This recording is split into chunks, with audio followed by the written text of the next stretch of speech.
Live है 28 अप्रैल की batch के साथ, और हमारे साथ सारे स्टूडेंट लाइव है। और सारे स्टूडेंट लाइव होने के साथ साथ जैसा मैं आपको बताना चाहूंगा कि सारे स्टूडेंट लाइव है इस समय हमारे साथ, और हमारा चल रहा है डेट सेक्शन का दिन दूसरा। हेलो, डेट सेक्शन का दूसरा दिन चल रहा है। तो हमने कल क्या पढ़ा, क्या समझा, तो हम सारे स्टूडेंट से यहाँ पर बुलाया हमने, और हम इनको बोल रहे हैं कि आप एक्सप्लेन करके बताओ। तो ताकत रखते हैं हमारे स्टूडेंट।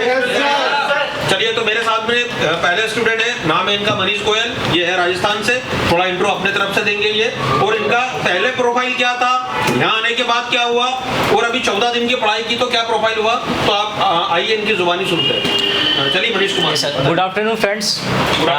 यस, मेरा नाम मनीष कुमार गोयल है, मैं राजस्थान जयपुर से बिलोंग करता हूँ। मैं आज हमारा यहाँ पे 14वां दिन है। यहाँ पे आने से पहले ही मैंने जब इनके वीडियोस देखे थे तो मुझे खुद भी डर लग रहा था कि क्या पता एक फ्रेशर्स इंसान, हालांकि मेरा जो वो है बैकग्राउंड है, वो एक प्रोफेशन है, वो एडवोकेसी का था। मैं इस लाइन से बिल्कुल बिलोंग ही नहीं करता था, लेकिन फिर भी मैंने इनके वीडियोस देखे कि चलो ठीक है, एक बार चलते तो इस लाइन में कि क्या होता है क्या नहीं होता है। लेकिन यहाँ पे जैसे ही हमने फीस को डिपॉजिट करवाया, इनकी तरफ से कहा गया था कि 4 दिन में हम आपसे CPU निकाल के और लगा सकते हैं, माउंट रिमाउंट करवा सकते हैं। फिर भी दिल को विश्वास हुआ ही नहीं था। लेकिन जैसे ही हमारे 4 दिन हुए CPU लगाया, तो मन के अंदर एक विश्वास जगा कि कुछ ना कुछ अपन कर सकते हैं, क्योंकि मैं एक बिल्कुल फ्रेशर्स इंसान था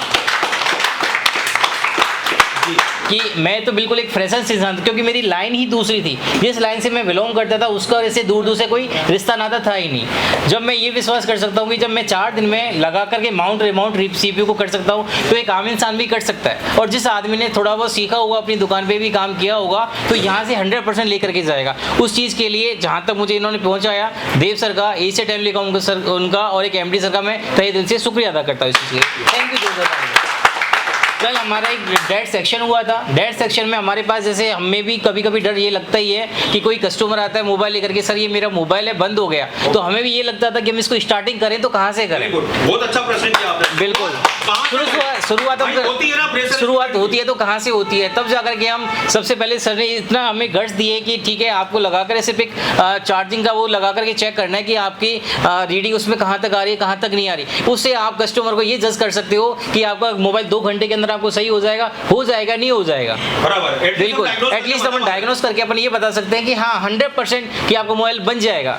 क्योंकि वो जो कस्टमर आता है वो 2 या 3 जगह से परेशान होकर के अपने पास ही आता है। जब उसको इतना विश्वास हो जाता है कि हाँ यहाँ से बन के चला जाएगा, तो वो संतुष्ट अपन भी हो जाते हैं और वो भी संतुष्ट हो जाता है। वो चीज़ हमें सर ने सिखाया था। उसके बारे में चलो ठीक है, आज हम थोड़ा सा एक्सप्लेन करते हैं उसके बारे में। चलिए सुनते हैं। सबसे पहले अपन मोबाइल किसी कस्टमर का, जैसे मान के चलो कि मेरे पास किसी का भी मोबाइल आया, मोबाइल आकर के बंद मोबाइल आता है, अपने पास चालू मोबाइल बहुत कम आते हैं, ठीक है। तो अपन सबसे पहले उसको लगा करके अपन देखते हैं कि चार्जिंग में लगा करके अपन देखते हैं, चार्जिंग में लगा करके अपन देखते हैं कि सीधा अपना चार्जिंग IC में जो अपना सीधा जाता है 5 वोल्ट जाता है। ओके, चार्जिंग चालू करो। अपना वोल्टेज यहाँ से अपन जैसे चार्जर लगाया, लगाते ही अपना सीधा चार्जिंग IC में अपने 5 वोल्ट एंटर होते हैं। 5 वोल्ट जैसे अपन एंटर होंगे, उसके बाद में वहाँ से सप्लाई को पास आउट हो जाती है। पास आउट जैसे यहाँ से अपने को मिलते हैं 5 वोल्ट, लेकिन DC सप्लाई उसको आउटपुट देती है अपने को 4 वोल्ट देती है। कितना देती है? 4 वोल्ट। वो किस चीज़ में बना करके देती है? अपने को BPS सप्लाई में बना करके देती है। BPS सप्लाई से जैसे वो जाती है तो आपका 5 गया, उसके बाद आपकी चार्जिंग की स्विचिंग हुई। स्विचिंग होने के बाद में सीधा अपने पास जाता है, वो पावर IC में जाता है। पावर IC वो अपने सबसे पहले जैसे पावर IC को अपनी कुछ वोल्टेज 4 वोल्टेज मिले, उसके बाद में वो अपना बक बनाना स्टार्ट। पहले वोल्टेज की और जरूरत होती है, क्या नाम है उसके वोल्टेज का? 1.1। इसके साथ अपनी जो चार्जिंग IC अपने 2 वोल्टेज निकालते हैं, एक अपने 4 वोल्ट निकालते हैं और एक होते हैं 1.8। जिस चीज को दोनों अपने को जरूरत होती है, क्योंकि पावर IC को ऑन करने के लिए 1.8 की भी इसको नीड होती है। जब तक इसको दोनों वोल्टेज एक साथ नहीं मिलेंगे तब तक ये ऑन नहीं होगी। मतलब आपकी PM को अभी फिलहाल जो 2 वोल्टेज की जरूरत है। एक चार्जिंग IC देगी, 2 चार्जिंग IC देगी, एक तो 4 वोल्टेज देगी और एक 1.8 वोल्टेज देगी। ये चीजें दोनों उसकी जैसी नीड होगी वो फुलफिल हो जाएगी, तो ये पावर IC आपकी एक्टिवेट हो जाएगी। जैसे ही आपकी पावर IC एक्टिवेट हुई तो वो अपना बक बनाने के लिए अपनी उसको फॉरवर्ड कर देगी, वो अपने वो बक बनाने के लिए फॉरवर्ड कर देगी। उसके सबसे पहले क्या बनेगा आपका? वो सबसे पहले अपना बनेगा हाई LDO बनेगा, हाई वोल्ट बनेगा, 2 वोल्ट का अपना हाई LDO बनेगा। उसके बाद में आपका 1.3 वोल्ट। वो हाई LDO कहाँ जाएगा? क्या CPU में जाएगा या पावर में जाएगा? नहीं, वो पहले यहाँ से बक से निकल करके दोबारा बक में जाएगा, बिल्कुल पावर में जाएगा, बिल्कुल पावर में जाएगा। दैट्स मीन, ठीक है। उसके बाद अपना 1.3 का भी इसमें LDO में जाकर के उसके बाद में फिर ये अपने पावर IC से निकल के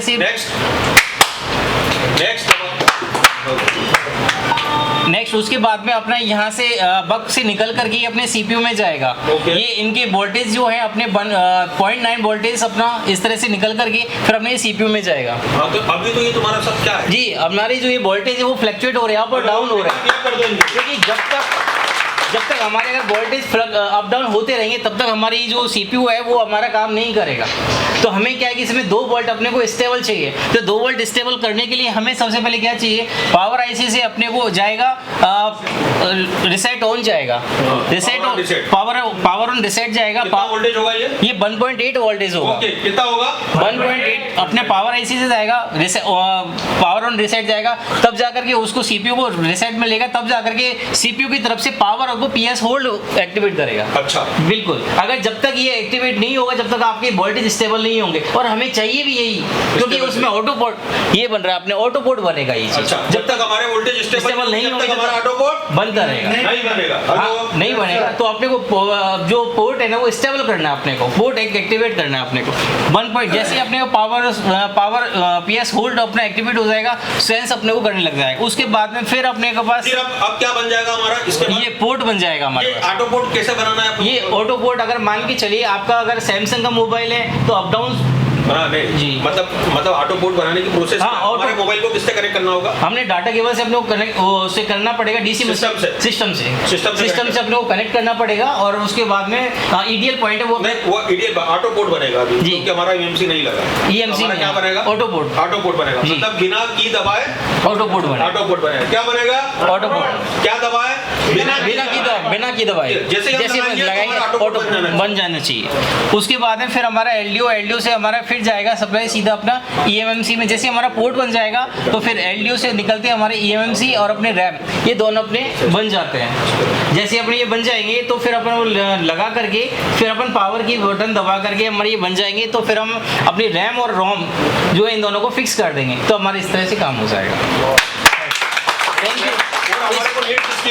और हमारे को नीट किसकी है? नीट किसकी है? Normal port. नॉर्मल पोर्ट की। तो नॉर्मल पोर्ट में सारे जो वोल्टेजेस बनाएगा कौन बनाएगा? ये अपने एलडीओ के थ्रू बनाएगा। और हमारा नॉर्मल पोर्ट बन गया, डेट में